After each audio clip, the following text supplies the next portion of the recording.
ふわふわのスフレチーズケーキを作りました。こんにちは、料理研究家のゆかりです。このチャンネルはいろんな料理のレシピ、そして役立つ情報をご紹介していくチャンネルです。ぜひチャンネル登録して楽しんでみてください。今日はふわふわのスフレチーズケーキを作りたいと思います。今回作るスフレチーズケーキ、材料はたったの6つだけで作っていきます。うまく膨らまなかったりとか、あとは表面が割れてしまうっていうことをよくね、コメントでもいただくんですけれども、今回はふわふわに膨らんで、かつ表面がね、割れにくくなる方法をご紹介していきます。作り方のね、手順はそんなに難しいことはないんですけれども、ところどころポイントがありますので、ぜひ最後まで楽しんでみてください。それではどうぞ。今日の材料はこちらです。クリームチーズ、卵、グラニュー糖、薄力粉、牛乳、レモン汁です。この6つの材料でスフレチーズケーキを作っていきます。卵のサイズは今回 M サイズを使います。そして今回使う方は直径15センチの丸いケーキ型を使っていきます。こちらがそこに合わせて丸くくり抜いたオーブンシートです。繰り返し使えるタイプなので、とても仕上がりが綺麗になって、かつ何度も使えますので、すごくおすすめです。そこに敷いていただいて、側面も高さを揃えてこのように切っていただいて、でこちらもはめ込んでおきましょう。型の準備は OK です。それではですね、早速作っていきます。まず卵は白身と黄身に分けて作っていきますので、あらかじめ分けておきましょう。卵白は泡立てますので、できるだけ大きめのボウルに入れてください。でボウルに卵白を割り入れます。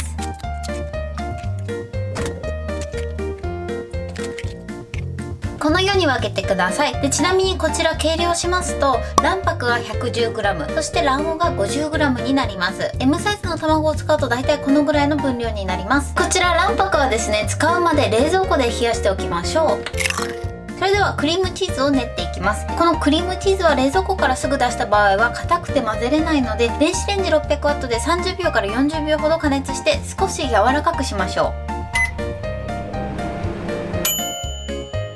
それでは柔らかさをチェックしていただいて、このように柔らかくなっていれば OK です。であんまり加熱しすぎてしまうと、今度クリームチーズがね、溶け出してしまうので注意してください。で最初はこのようにゴムベラで練っていきましょう。このぐらいの滑らかなクリーム状になれば OK です。それではここに卵黄ですね、3つ入れます。そして混ぜましょう。最初ゴムベラで軽く混ぜていただいて、その後泡立て器で混ぜていきます。どうしてもね、こう最初分離しているので、ゴムベラの方が混ぜやすいかなと思います。でこのぐらいまで混ざりましたら、泡立て器に持ち替えてよく混ぜましょう。このぐらいしっかりと混ぜれば OK です。そしたらここに牛乳を加えます。そして混ぜましょう。このように牛乳もしっかりと混ざれば OK です。それでは一度ね、生地をこしたいと思います。そうするとね、より滑らかになりますので、ぜひ一度こしてみてください。これをこしましょう。そうするとこのように滑らかな生地に仕上がります。それでは続きまして、薄力粉をふるって加えます。きちんとふるって加えないとダマダマになりやすいので、ふるって加えましょう。あらかじめふるっておいても OK です。そして泡立て器でよく混ぜましょう。このようにしっかりと混ざれば OK です。そうしましたら、こちらは使うまで冷蔵庫で冷やしておきます。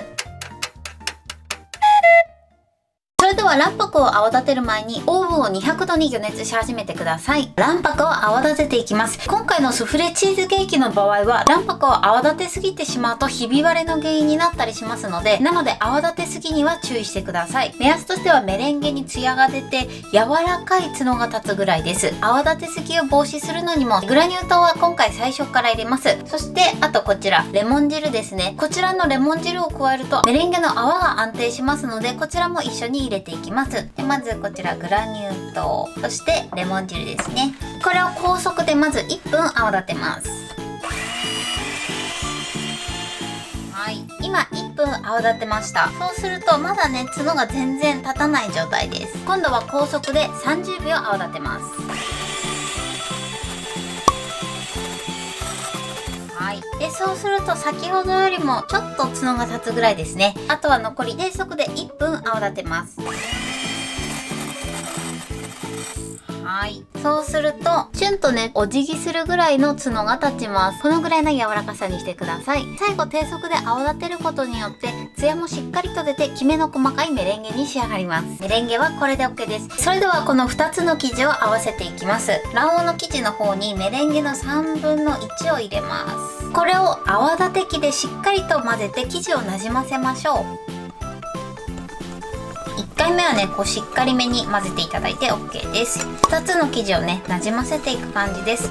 このようにメレンゲの筋がなくなったら、また一すくい入れます。そして今度は泡立て器でふわっとするように混ぜていきます。メレンゲの塊部分をめがけて、こうくるっと泡立て器を回転させて、このように混ぜていきます。筋がなくなりましたら、最後残りのメレンゲを全て加えます。で、全体的にまず広げていただいて、で、最初は泡立て器でまたこちらもふわっと混ぜます。ふわっと。はい。ふわっと泡立て器を回転させながら混ぜます。このようにまだ少し筋が残っている状態でゴムベラに持ち替えてふわっと混ぜていきます。この時ね、混ぜすぎると膨らみにくくなってしまいますので、混ぜすぎないように注意してください。メレンゲの筋がなくなれば OK です。生地の硬さはね、このぐらいです。タラタラーっと生地がつながって落ちて、落ちた筋がゆっくりと消えるぐらいの柔らかさです。このぐらいの生地にしてください。それでは型に流し込んでいきます。で、今回使うのはこの底がついているタイプです。スフレチーズケーキの場合はね、この底付きのタイプの方がおすすめです。もし底抜けタイプのものしかない場合は、この周りにアルミホイルを覆ってください。それでは型に生地を流し込みます。で、ちょっとね、こう上がツンツンしているので、ゴムベラをこう上下に動かすと表面がね、平らになります。そうしましたら、ちょっと高いところから 2,3 回落とします。それではですね、耐熱のバットを用意していただいて、ここに清潔な布巾1枚置いてください。この布巾を敷いていただくことによってチーズケーキにゆっくりと火が入ります。そうするとひび割れ防止にもなります。こちらをのせます。今回湯煎焼きしますので、40度から50度ぐらいのお湯を注ぎます。だいたいバットの底から2センチぐらいのお湯を注いでください。それではまずこちらを200度に予熱したオーブンで20分焼きます。時間が経ちました。そしたら一度5秒ぐらい蓋を開けていただいて、今度は110度に温度を落としていただいて、60分しっかりと焼いていきます。これで焼いていきます。綺麗に焼き上がりました。焼き色もね、こんな感じで綺麗についてます。それでは温かいうちに型から取り出します。ふっくら膨らんでます。それではお皿を2枚用意していただいて、1枚のお皿を上に乗せます。そしてひっくり返します。よいしょ。はい。そして型を外します。この時ね、やけどしないように注意してください。はい。それではまず周りをね、剥がします。上も剥がします。そっと上からお皿をかぶせて、これを裏返します。すぐ裏返します。はい、出来上がりました。出来上がりはプルップルです。これでスフレチーズケーキの完成です。出来たてはプルップルの仕上がりです。それではナイフを温めていただいて切ります。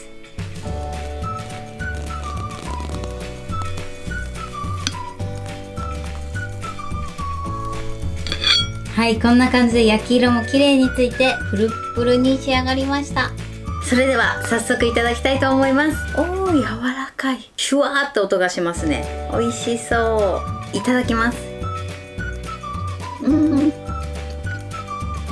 すっごく滑らかでふわふわです。スフレチーズケーキは出来たてもふわふわであったかくて美味しいんですけど、半日とか1日冷蔵庫で冷やしていただくとしっとりとした食感に変わるので、ぜひね、半日から1日置いたバージョンも試してみてください。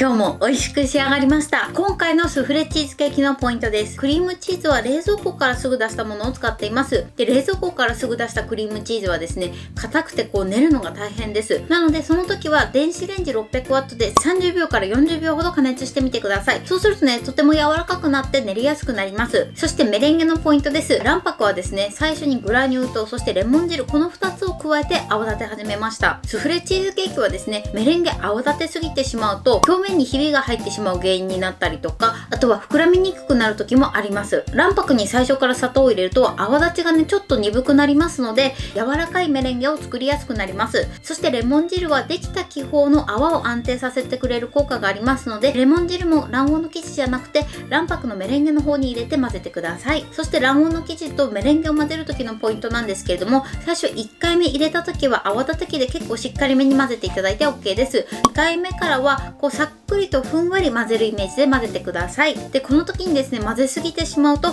こちらも膨らみにくくなってしまいますので、あえてメレンゲも柔らかく仕上げて卵黄の生地と混ざりやすい状態を作っています。そして焼く時のポイントです。まず最初に200度のオーブンで20分焼きました。で、この20分っていうのはですね、使ってるオーブンでもねちょっと焼き具合が変わってきますので、様子を見ながら焼き時間調整してみてください。そして程よい焼き色になりましたら温度を110度まで下げていただいて、その後1時間じっくり焼いてください。オーブンの種類によっては下からの熱が強い場合があります。で、そういうオーブンの場合はこの表面が割れやすくなってしまいます。なのでその対策としては、天板が2枚あれば天板2枚重ねていただいて、その上にバットを置いて布巾を置いて型を置いて焼いてください。もし天板がない場合は耐熱のお皿を置いていただいて、さらにその上にバットと布巾、型という順番で置いてみてください。そうすると下からの熱を少し遮断できますので、ひび割れしにくくなるかなと思います。このスフレチーズケーキひび割れすることが多いよっていう方はぜひこちらの方法で試してみてください。出来上がりのねスフレチーズケーキもふわっふわで美味しいんですけれども、